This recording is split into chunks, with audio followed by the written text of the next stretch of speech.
En Contacto trae para usted todas las voces. Yo no puedo recibir un gobierno con estos adeudos. Es completamente falso. No hubo una sola víctima. Las opiniones. Hemos actuado de frente. Yo no voy a iniciar mi gobierno dando pasos fuera de la ley. El acontecer de los temas más relevantes en la mesa de análisis. Hola, ¿qué tal? Qué gusto saludarle. Ya estamos de nueva cuenta en nuestra mesa de análisis a través de Digital 96.9. Y bueno, por supuesto, le agradecemos como todos los viernes a Leti Silva que nos antecedió brindándole a usted la información. Soy Luis Ramírez Vaqueiro y bueno, por supuesto, este día tengo el gusto de saludar a nuestros invitados, a nuestros panelistas que esta tarde-noche nos acompañan. Aquí a mi derecha saludamos con mucho gusto a mi compañero Aurelio Contreras. Aurelio, ¿cómo estás? No nos veíamos desde el domingo. Desde el domingo de la elección. ¿Qué tal? ¿Cómo estamos? Bien, Aurelio, gracias por venir. Y bueno, por supuesto, al maestro Alfredo Bielma. Don Alfredo, muchísimas gracias. Gracias por acompañarnos. Hay mucho tema de dónde cortar y vamos a empezar precisamente por ello, ¿no? La consecuencia del domingo 4 de junio, el resultado del proceso electoral, este proceso electoral 2017 que, pues, para algunos fue sorpresa, para otros no lo fue tanto. En la realidad, don Alfredo, los resultados electorales marcan en la sociedad una especie como, vamos a decirle así, como de voto de vamos a darle la confianza al gobierno del estado, porque quien resulta vencedor de esta contienda electoral es la coalición PAN-PRD a nivel estatal. Se fortalece la figura indiscutiblemente de Miguel Ángel Yunes Linares y la operación política de su partido con la asociación de este otro instituto político. Y bueno, lo extraño de todo esto es lo que le ocurrió a Morena. Le preguntaría, ¿es el reforzamiento, este resultado del 4 de junio, el reforzamiento a la figura, a la imagen de un gobierno de alternancia como el que encabeza Miguel Ángel Yunes, y a Morena le afectaron los escándalos? Bueno, hay muchas lecturas, entre otras esa precisamente. Yo considero que a Morena no le afectaron absolutamente los escándalos. El resultado fue óptimo para Morena, más de 500,000 votos en su primera o segunda experiencia electoral, pero primera municipal. Ese es muy buen resultado, indiscutiblemente. Tienen ciudades como Coatzacoalcos, Minatitlán, Jaltipan y Jalapa, la capital del estado. Es indiscutiblemente un muy buen resultado. En cuanto al otro que dices, que sería como un referéndum favorable para el gobierno del estado, indiscutiblemente que también lo es. Y lo es en contrario sensu a lo que se especulaba antes de la elección, en el sentido de que iba a haber un voto de castigo al PAN. Se referían no a la alianza PAN-PRD por los despedidos en el gobierno del estado, porque no hay resultados inmediatos visibles en el ámbito de la seguridad pública, porque no hay movimiento económico, no hay obra pública, hay muchísimos ofrecimientos de campaña que no se han iniciado sus resultados, etcétera. Pero aquí nos damos cuenta que una cuestión es la especulación, es el rumor, y otra es la realidad. Indiscutiblemente el gobernador, sacó a su hijo, el presidente municipal del puerto de Veracruz, una ciudadanía que vota bastante diferente y es imprevisible, y tuvo una elección, por las razones que hayan sido, que me parecen bastante exageradas, 100,000 votos a favor, no cualquiera los tiene en el puerto de Veracruz en estos tiempos. Entonces, se ve que hubo una extraordinaria operación político-electoral dirigida desde el ámbito del gobierno del estado. Aquello de que por primera vez el gobierno no intervino en una elección, es un romance cuenqueño o jarocho, como puedas. Choleño. Sí, choleño, ¿no? Dentro del análisis, de los números, habría que señalar, por ejemplo, que Movimiento Regeneración Nacional no tiene el mismo resultado en número de votos que en el en el anterior proceso electoral estatal, en donde se renovó al gobierno de Veracruz. Si mal no recuerdo, andaba cercano, rayando los 800,000 votos. Y en este proceso electoral alcanza, complicadamente, los 500,000. Y es evidente cuestionar si hubo un desencanto con la política que plasma Morena, las campañas y los videoescándalos, O también se hace evidente que detrás de Movimiento de Regeneración Nacional había un impulso del gobierno anterior evidente que les estaba financiando, les estaba otorgando apoyo directo, porque esos 200,000 votos que dejó de tener en esta votación sí son muchos para un proceso electoral tan consecutivo, ¿no? Así es, yo tengo esa lectura. Yo sí creo que los escándalos le pegaron a Morena, le pegaron sobre todo en la zona sur, porque en la zona sur se esperaba que Morena verdaderamente arrasara, y no sucedió. Sí. Tanto así que en las Chuapas, que era donde iba a ser candidata Eva Cadena, Morena perdió. Así es. Entonces yo creo que sí le afectó, en las zonas en las que tenía mayor posibilidad de crecer, sí, y que particularmente era la zona sur, y que eso se vio impactado también en el número de votos, e igualmente considero que la falta del apoyo evidente que desde el anterior gobierno se le dio el año pasado, sí, también tuvo que ver en este resultado. Sí. Morena se quedó lejos de la expectativa que tenía de llegar hasta unos 80 municipios, que era lo que ellos mismos estimaban que podían alcanzar. Sí, se quedaron mucho, muy lejos, 17. Es cierto, definitivamente, que lo compensan con los municipios grandes que ganaron, porque no son poca cosa: Jalapa, Coatzacoalcos, Poza Rica y Minatitlán.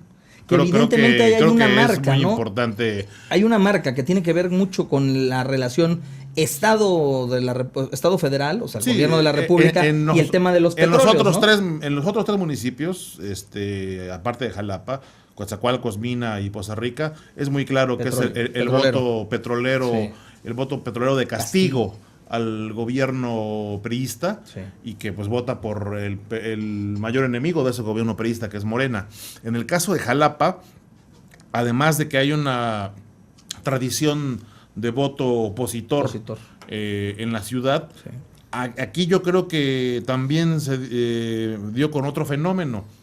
Aquí hubo un voto de castigo para el gobierno estatal, sí, porque la mayoría de los despidos del gobierno estatal, sí, de los burócratas que fueron despedidos, algunos con muy malos términos en la nueva administración, pues viven en Jalapa. Entonces, sí, a eso podemos atribuir que el candidato de Morena a la alcaldía, Hipólito Rodríguez, ganó en todas las casillas en Jalapa, algo que creo que no había obtenido, pues creo que ni Agüed. Sí. Que ganara absolutamente en todas las casillas, ¿no? Hablando de las votaciones más grandes que se han registrado en una elección municipal. Entonces, yo creo que confluyeron esos dos factores, el hartazgo que de por sí venía hacia el PRI, el duartismo que lastimó severamente a la población, pero también el régimen yunista que pues maltrató a la clase gubernamental, trabajadora gubernamental, sí, con los despidos masivos de inicio de gobierno, sí, y que tuvo pues su reflejo en la votación en Jalapa, en la que el favorecido pues también fue Morena. Pero sí, yo estoy de acuerdo en que se quedó lejos de su propia expectativa. Hay un fenómeno dentro de esta elección que es de llamar la atención. Todos fijamos nuestros ojos, y digo todos porque la mayoría de los analistas, de quienes observamos en la vida política el devenir de los partidos y de los candidatos, no poníamos mucho en la apuesta el crecimiento de un partido como Nueva Alianza, que en este proceso electoral salió fortalecido. No sabemos de qué o cómo, no sabemos si son en realidad votos del PRI mandados para allá. ¿Qué fue lo que sucedió? Lo que es evidente es que ganó en 18 municipios, se fortalece este partido que en algunos casos llegábamos a pensar que estaría en juego su registro, y lo relevante sería también saber si detrás de este boom, vamos a decirlo, del Partido Nueva Alianza está el Sindicato Nacional de Trabajadores de la Educación, del Magisterio. ¿Realmente metieron el cuerpo para poderlos impulsar? Porque pues sí es de llamar la atención que se haya ido por arriba del mismo Morena, ¿no? Bueno, es ilusión, esto es ilusión política. Primero, no es estable comparar la elección actual con la del año pasado, porque son de diferente índole. La elección 2017 en Veracruz hay que compararla con la de 2013, que también fue municipal. Y entonces ahí sí habrá muchísimo mayor congruencia en la interpretación, pues no podemos comparar una elección para gobernador del estado como para una elección municipal. Sí. Todos sabemos que tiene esa enorme diferencia, pero en lo que corresponde a Nueva Alianza, es ilusión política, son 230,000 votos. ¿Cuál crecimiento? 18 municipios, hay que ver qué tipo de municipios, ¿no? La sola nómina electoral de Coatzacoalcos o Jalapa supera en mucho a los votos que ganó Nueva Alianza, sí. Los municipios muy pequeños. No le veo por allí. Por otro lado, habría que ver directamente en cada uno de los casos quién fue el candidato que se postuló por el PANAL, quiénes los que postularon los otros partidos, y de allí sacar las deducciones correspondientes. Pero no le veo yo al PANAL así un crecimiento expansivo del que pudieran preocuparse los demás partidos. Creo sí, por supuesto, que en la tesitura de los nuevos procesos electorales habrá que buscar alianza, y en este caso, bueno, PANAL tiene 18 municipios y vale la pena buscar una alianza cualquiera, el del PRD PAN con PANAL, el del PRI Verde con PANAL, etcétera, ¿no? Vamos a hacer un corte, una pausa, es breve, para cumplir con el patrocinio, y dejo ahí sobre la mesa, Aurelio, el tema. ¿Está comenzando Veracruz a despertar en su actitud política democrática, vamos a llamarlo así, desde el punto de vista ciudadano? ¿Comienza el ciudadano a actuar con un mayor sesgo para determinar quién o cuál partido es el mejor para gobernarle? Eso me lo comentas al volver del corte. Vamos a la pausa. Ya regresamos a la mesa de análisis.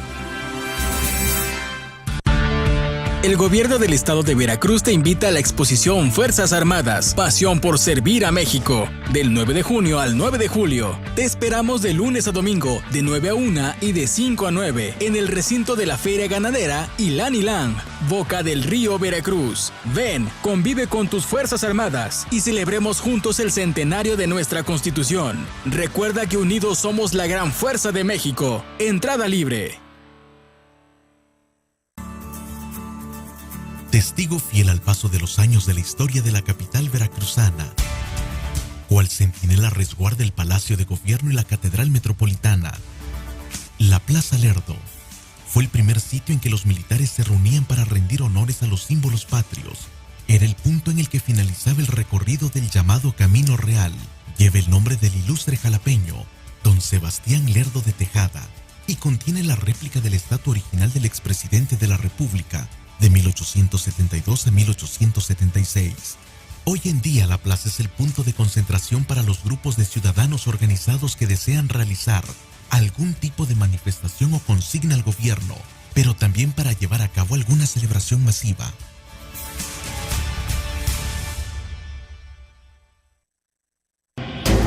En Contacto, la red de noticias más grande del estado. Infórmate primero en Contacto 650 AM por la máquina 97.7, Digicable 101 y 98.101.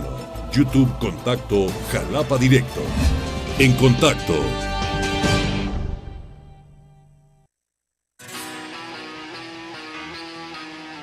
El Parque de los Tecajetes es un lugar lleno de alegría y diversión en medio de la naturaleza. Construida sobre la barranca del mismo nombre de significado en náhuatl, Cajete de Piedra, el Parque de los Tecajetes se distingue por su enorme vegetación, áreas de esparcimiento, un herpetario, exposición de águilas y búhos, sus estanques con variedad de peces multicolores, un foro para presentaciones de artistas urbanos, excelentes paseos por sus veredas. Este sitio constituye un emblema de la ciudad y es uno de los lugares más visitados por las familias jalapeñas y turistas.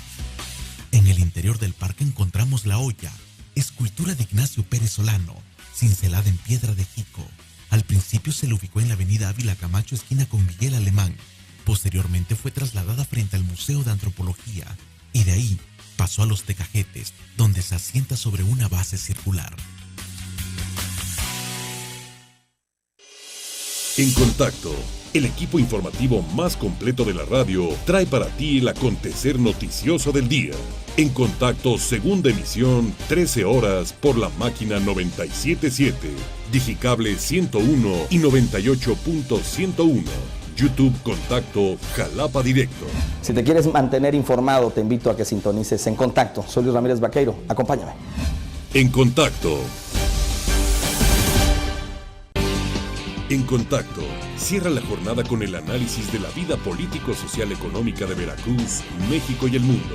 En Contacto, 18 horas por Digital 96.9, Digicable 101 y 98.101. YouTube Contacto Jalapa Directo. Soy Leticia Silva. Acompáñame. Te invito a informarte conmigo. En Contacto Vespertino. En Contacto. El gobierno del estado de Veracruz te invita a la exposición Fuerzas Armadas, Pasión por Servir a México, del 9 de junio al 9 de julio. Te esperamos de lunes a domingo, de 9 a 1 y de 5 a 9, en el recinto de la Feria Ganadera Ilán, Boca del Río, Veracruz. Ven, vive con tus Fuerzas Armadas y celebremos juntos el centenario de nuestra Constitución. Recuerda que unidos somos la gran fuerza de México. Entrada libre. Testigo fiel al paso de los años de la historia de la capital veracruzana, cual centinela resguarda el Palacio de Gobierno y la Catedral Metropolitana. La Plaza Lerdo fue el primer sitio en que los militares se reunían para rendir honores a los símbolos patrios. Era el punto en el que finalizaba el recorrido del llamado Camino Real. Lleva el nombre del ilustre jalapeño, don Sebastián Lerdo de Tejada, y contiene la réplica de la estatua original del expresidente de la República, de 1872 a 1876. Hoy en día la plaza es el punto de concentración para los grupos de ciudadanos organizados que desean realizar algún tipo de manifestación o consigna al gobierno, pero también para llevar a cabo alguna celebración masiva.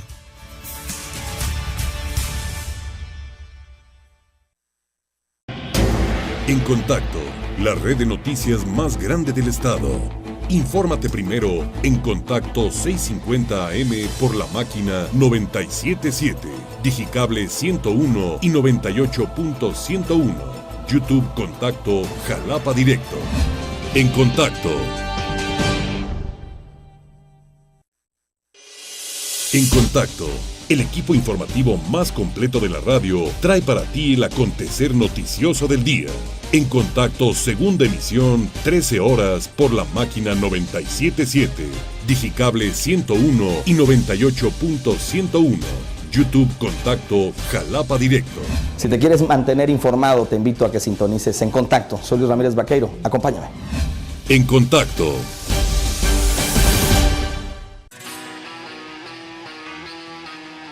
El Parque de los Tecajetes es un lugar lleno de alegría y diversión en medio de la naturaleza. Construida sobre la barranca del mismo nombre de significado en náhuatl, Cajete de Piedra.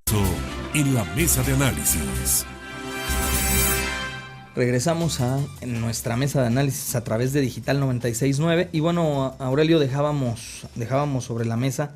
El pueblo de Veracruz ha comenzado a razonar, a ser más asertivo en el tema del ejercicio de su voto en cada una de las elecciones conforme van pasando el tiempo después de la alternancia que se logró. En este segundo ejercicio vuelve a actuar ya un poco más con ese cejo de ciudadanía que pretende llevarnos a una democracia distinta. ¿Tú cómo lo ves? Yo no sería tan optimista. En primer lugar, pues por el nivel de participación de la jornada del domingo, que ya la verdad ya no me fijé en qué quedó, pero creo que a duras penas superó el 50%, ¿no? Sí, fíjate que ahí creo que no se puede hablar de una ciudadanía muy consciente cuando apenas la mitad, sí, o menos de la mitad en algunos municipios acude a votar. Yo creo que en esos casos lo que triunfó es la maquinaria de los partidos, que sigue funcionando, ¿no? Y que es lo que lleva precisamente a que el PAN-PRD obtenga la victoria en 112 municipios y en algunos de manera aplastante, ¿no?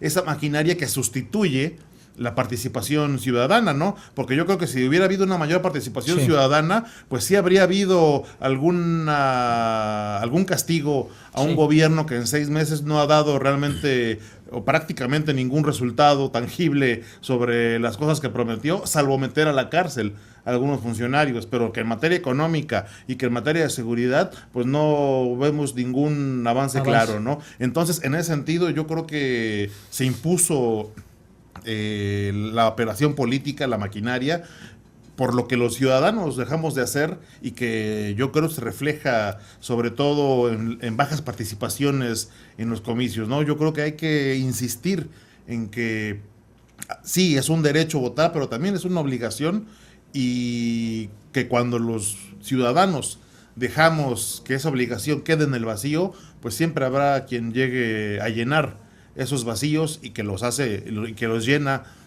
pues siempre en su beneficio, ¿no? Hay un dato que si vemos el PREP, lo revisamos minuciosamente, donde se dan bajas participaciones de votación, son en ciudades como Jalapa, el puerto de Veracruz, y en la gran mayoría de los municipios del estado, en otros puntos, hay datos en donde hasta el 90% de participación alcanzaron, 80, 70, o sea, evidentemente pero son que ver cuál es localidades la población, más ¿no? pequeñas, el número de habitantes mucho menor, quizás como tú dices, la misma maquinaria de los partidos políticos aceitada y operando, pues los hizo ir a todos a las urnas, y en zonas como esta es donde pretenden los partidos políticos que se dé precisamente esa baja participación ciudadana para evitar pues los golpes o los sustos, ¿no? Que después les aparecen. Don Alfredo Bielma, otro tema que es de resaltar es el hecho de que en el Partido Revolucionario Institucional, partido que hubiese gobernado Veracruz por 87 años, 88 casi, pero ya no lo logró conseguir, en una hegemonía total, vamos a decirlo así, como partido monolítico, pues en esta contienda electoral algo pasó, y no sé si es el hartazgo ciudadano, el efecto de Javier Duarte o la infinidad de traiciones al interior de este instituto político para con su mismo partido y para con sus mismos integrantes, porque había candidatos verdaderamente muy valiosos, buenos candidatos, y les fue muy mal en la elección. ¿Qué es lo que pasó ahí? Bueno, debemos reconocer que hay un extraordinario enojo social. El poder desgasta, el ejercicio del poder es desgastante. Y el PRI no había dejado de gobernar Veracruz desde 1946 a la fecha. Y esto obviamente es un proceso que ha venido desgastando a las fuerzas políticas en el gobierno. Es un partido hegemónico que poco a poco fue decreciendo por precisamente la acción de partidos de oposición y de una sociedad que está cansada de lo mismo, de más de lo mismo.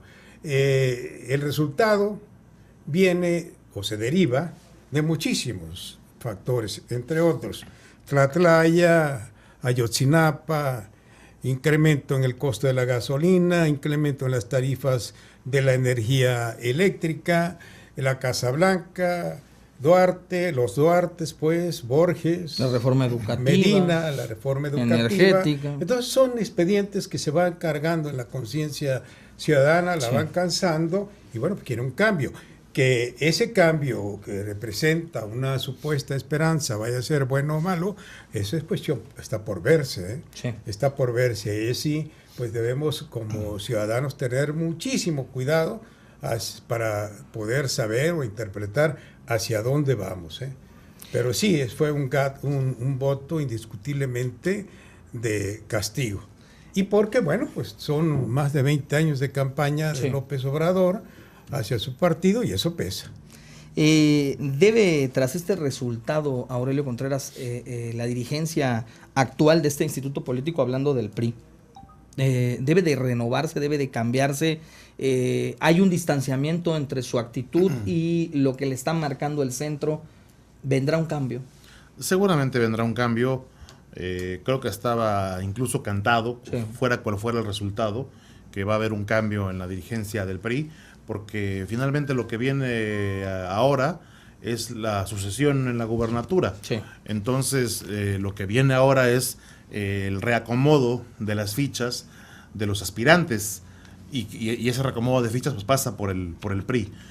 Entonces el cambio se iba a dar fuera cual fuera el resultado de la elección municipal, sí. Porque ya el juego ya está enfocado en otra dirección, ya es hacia el 2018, entonces yo creo que incluso el cambio en la dirigencia estatal del PRI se va a dar en breve, quizás la próxima semana, sí. Según lo que pues se canta que ya lo que se canta que ya está, que ya es inminente.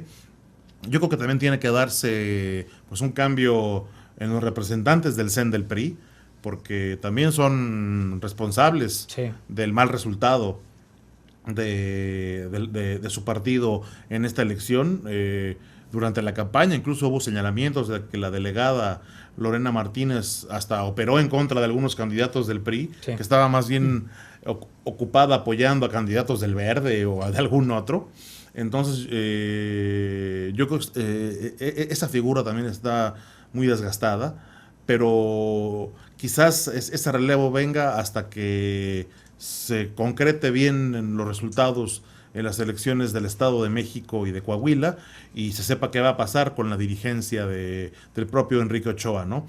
Pero en la dirigencia estatal yo creo que es inminente, que no tiene vuelta de hoja y que definitivamente con todo lo que se pueda decir de la actuación de Renato Alarcón al frente de su partido, tampoco creo que tenía mucho margen de maniobra para haber logrado más, sí, siendo honestos, ¿no? Vamos a hacer una pausa, vamos a dejar el tema del PRI por el momento en stand-by. Es evidente que no le pueden cargar todas las pulgas al dirigente Renato Alarcón, ni todas tampoco a la delegada del CEN. Esto era un trabajo en conjunto, parece que no hubo esa comunión. Y de esto que apuntaban, si hay cambio a nivel local de dirigencia y de delegados, pues le podemos adelantar, ya se comienza a manejar en el centro el nombre del sucesor del dirigente nacional del PRI y el cambio es inminente, la decisión está tomada, vendrá nada más tras los resultados que se determinen, pero ya tiene nombre, el personaje es funcionario público federal, nada más ahí se las voy a dejar para tenerlos en suspenso. Vamos a un corte y regresamos. Estamos de regreso en la mesa de análisis. El gobierno del estado de Veracruz te invita a la exposición Fuerzas Armadas, Pasión por Servir a México, del 9 de junio al 9 de julio. Te esperamos de lunes a domingo, de 9 a 1 y de 5 a 9, en el recinto de la Feria Ganadera Ilán, Boca del Río, Veracruz. Ven, convive con tus Fuerzas Armadas y celebremos juntos el centenario de nuestra Constitución. Recuerda que unidos somos la gran fuerza de México. Entrada libre.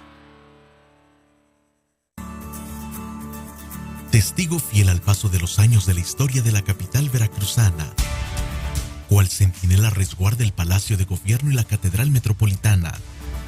La Plaza Lerdo fue el primer sitio en que los militares se reunían para rendir honores a los símbolos patrios. Estamos de regreso en la mesa de análisis.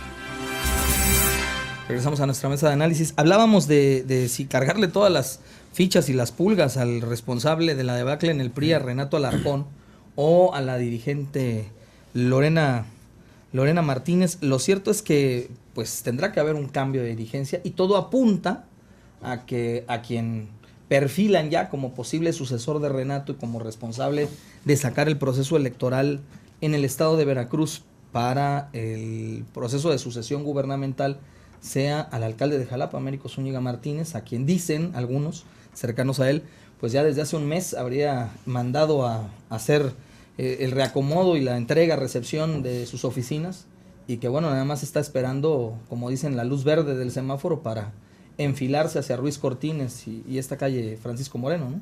Bueno, el proceso 2017 debe tomarse como un todo, es inherente al 2018, ¿no? Es imposible desligar uno del otro, de allí las actitudes de Ricardo Anaya en el PAN, del propio Ochoa Reza, y acá en Veracruz, bueno, de las formas en cómo se está acomodando la estrategia priista. Y ese cambio del que ahora hablamos en la directiva del PRI estatal se habían anunciando desde el año pasado. No se dieron los casos por la cuestión de la candidatura al gobierno, etcétera, y estamos viendo incluso, y por esto digo que es inherente, porque se va a realizar una lucha interna en el PRI que va a provocar divisiones. Uh-huh.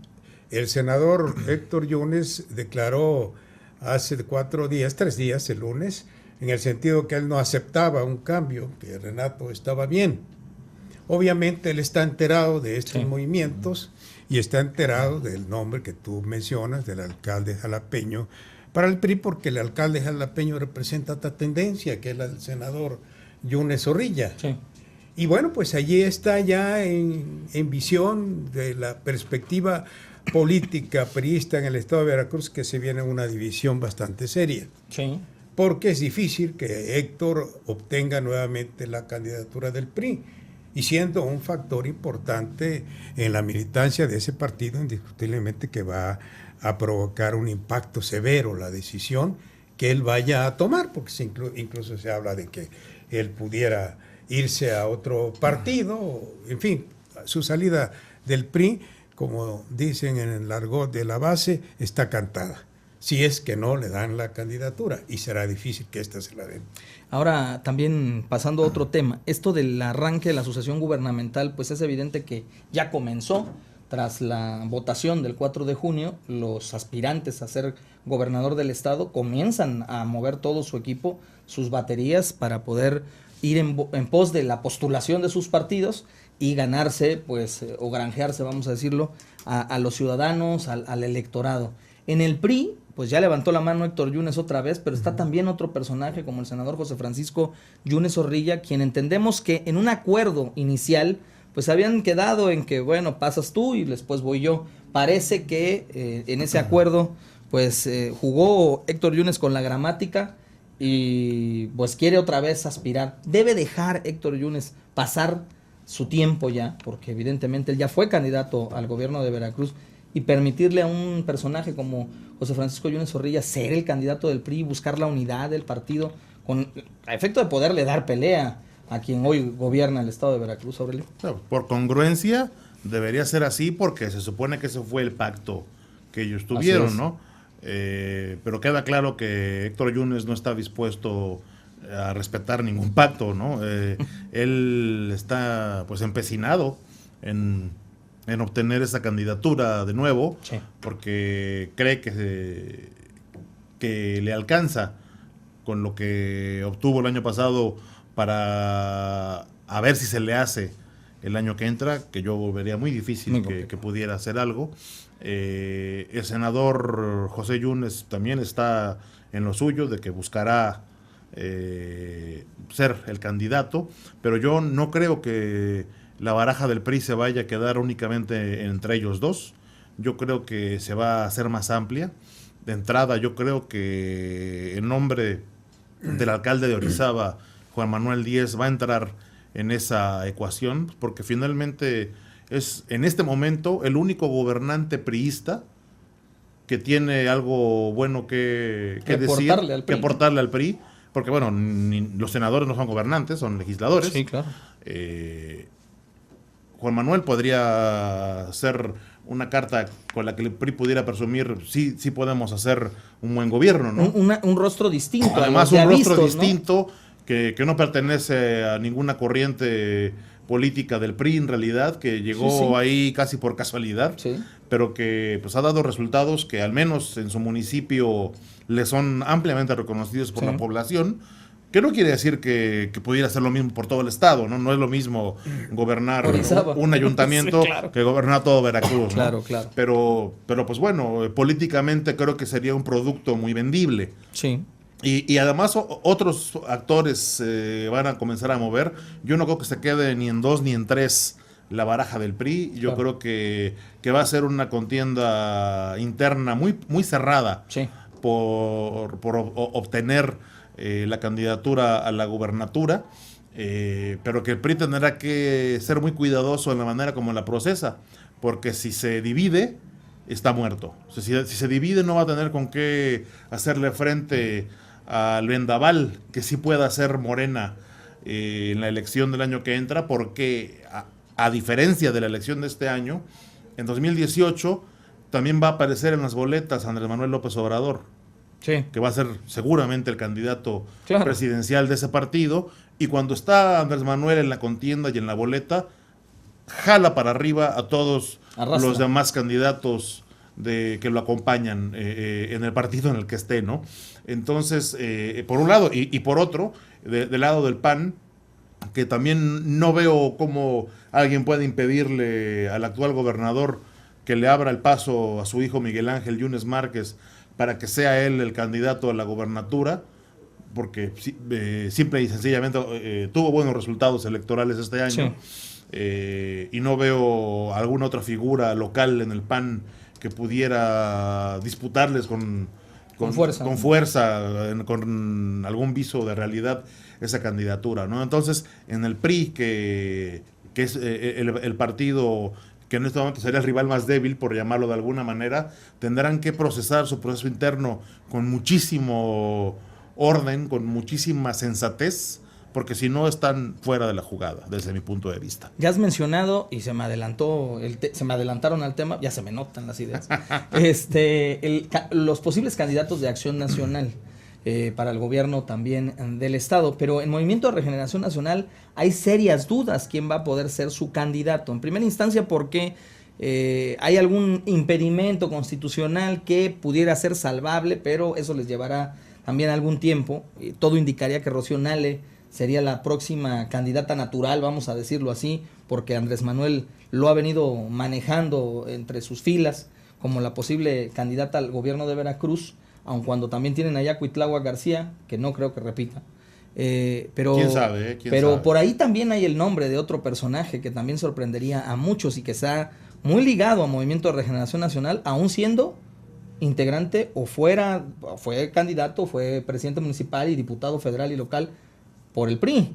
Y me refiero a que hay por ahí el nombre de un exalcalde de Jalapa que podría ser el postulado. Todo indicaría que Ricardo Agüed tiene sus nexos ya con Movimiento de Regeneración Nacional. ¿Podría ser él el posible candidato al gobierno de Veracruz? Yo no sé si pudiera, claro, obviamente sí. Finalmente Andrés Manuel va a decidir unilateralmente, va a ser fulano y tal, y punto. El perfil de Ricardo Agüed, bueno, si lo acompaña, por supuesto, se habla de que él traicionó al revolucionario institucional en la elección de Jalapa porque acuerpó, dicen, la campaña de Morena aquí en la capital. Pues hay comprobación en el sentido de que le puso al menos a muchísimos empresarios para que se le acercaran a este personaje. Es cierto. Él está enojado, no sé si está enojado con el PRI o con los priistas, pero creo que allí sí se equivocó, porque una cosa es la institución y otra es los que dirigen la institución. Pero no es mal perfil, que le alcance va a ser diferente, porque por un lado, pero yo coincido con Aurelio en el sentido de que el PRI necesita encartarse, tener muchos más precandidatos que los que actualmente se mencionan, no para sacar de ellos de ninguna manera otro candidato, sino porque en todo caso los pleitos se diluyen y de tal manera que la carta fuerte, que en este caso indiscutiblemente pudiera ser el senador Yunes Zorrilla, pues salga solo. No es posible comparar una figura como Agüed, con todo y el prestigio que ganó en Jalapa, con un trabajo territorial, políticamente hablando, que tiene el senador Yunes Zorrilla de muchos años atrás, en toda la entidad. Llevamos a Agüed a Cosquihui o a cualquier otra parte que no sea Jalapa y no lo conocen. Aparte de todo, bueno, pues hay cuestiones de carácter físico o de enfermedad, etcétera, que limitarían a cualquiera en una campaña tan intensa como la que ya se está viendo va a ser la del 2018. Entonces creo yo que por ese lado, efectivamente, Morena pudiera prescindir de Rocío Nale y de Cuitláhuac, mandarlos como candidatos al Senado y tener por allí una carta que puede ser él o puede ser el candidato que fue de Morena en el puerto de Veracruz, que también tiene de mucho prestigio, es un empresario acaudalado y tiene prestigio allá. Y además allá hay más votantes que acá, ¿no? Bueno, la zona conurbada que hay. Sí, claro. Hay otro asunto que se tocó durante la semana y apenas este jueves durante la sesión del Congreso saltó ya hacia la tarde-noche todo un escándalo, ¿no? En relación, Eva Cadena, a la hora de hacer sus señalamientos, tocó un tema del manejo del recurso al interior del Poder Legislativo y específicamente de los líderes de las fracciones parlamentarias, al señalar que recibían recurso, que no lo fiscalizaban, que hacían un uso indiscriminado del mismo, que lo utilizaban para lo que ellos querían y que le enviaban una parte a Andrés Manuel López Obrador de ese recurso que era para todos los diputados. Eso era el señalamiento de Eva Cadena, pero ayer alguien del partido Acción Nacional, una diputada plurinominal conocida por Jalapa, intentó ser 2 veces, creo que ya candidata a la alcaldía, una ocasión, y no le fue muy bien, ha sido diputada 2 veces, como es Cintia Amaranta Lobato, pues se le va la yugular a su coordinador y al propio presidente de la Junta de Coordinación Política del Congreso, acusándolo de señalamientos severamente de robarse graves. El dinero, literalmente. Literal, le está diciendo que es un ladrón que ha hecho lo que ha querido con el dinero. Y bueno, pues esto sí llama la atención porque pareciera que al interior del mismo grupo parlamentario del PAN se comienzan a fragmentar. ¿Qué va a pasar ahí? ¿Se debe de investigar a fondo esto que está pasando en el Congreso? ¿O el mismo presidente de la Junta de Coordinación Política debe presentar las pruebas de los dichos en contra de lo que le señaló esta señora? Bueno, él tendría de entrada yo creo que tendría que haber alguna denuncia formal también, sí, porque lo que oímos ayer pues es una filtración muy grave, por supuesto, pero filtración al fin. Pero definitivamente creo que es urgente que haya una investigación sobre cómo maneja el recurso el Poder Legislativo de Veracruz. Es de una opacidad brutal. Ya lo había yo analizado alguna vez en una columna.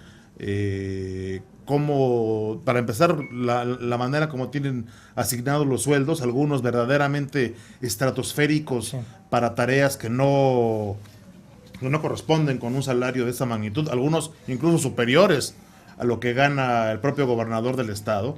Y ahora con lo que salió ayer, el señalamiento de Cintia Lobato contra Sergio Hernández de utilizar el dinero del Congreso para fiestas, para eventos políticos de promoción personal, para el Partido Acción Nacional, para el dirigente estatal Pepe Mancha, e incluso para cosas más graves. Se habló ahí incluso de trata de mujeres y de drogas. Pues bueno, es un señalamiento, le prendió fuego al Congreso, ¿no? Pero no solamente fue eso lo que surgió ayer. Ayer el propio coordinador de Morena, Amado Cruz, aceptó lo que habían negado en campaña, que recibían dinero los coordinadores para el trabajo legislativo, que además eso se sabe que se ha hecho siempre, ¿no? En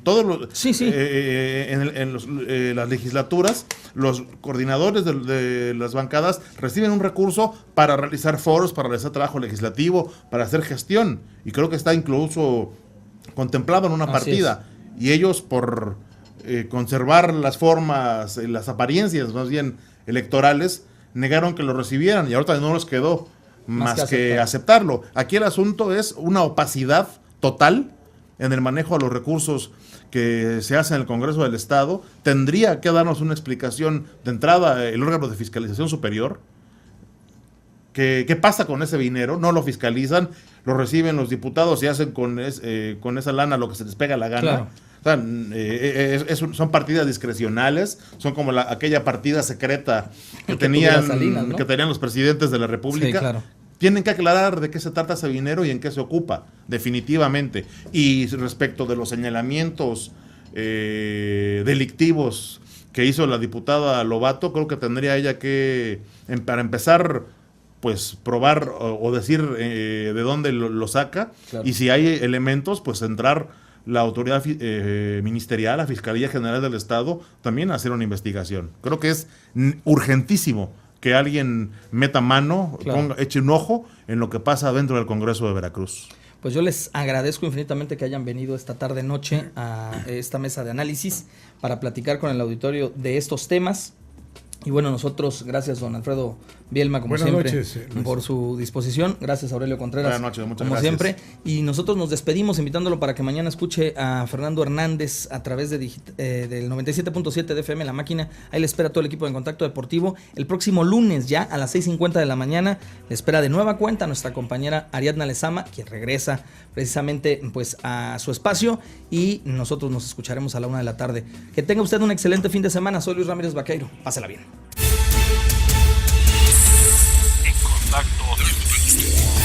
En Contacto trajo para usted todas las voces, las opiniones, el acontecer de los temas más relevantes en la mesa de análisis.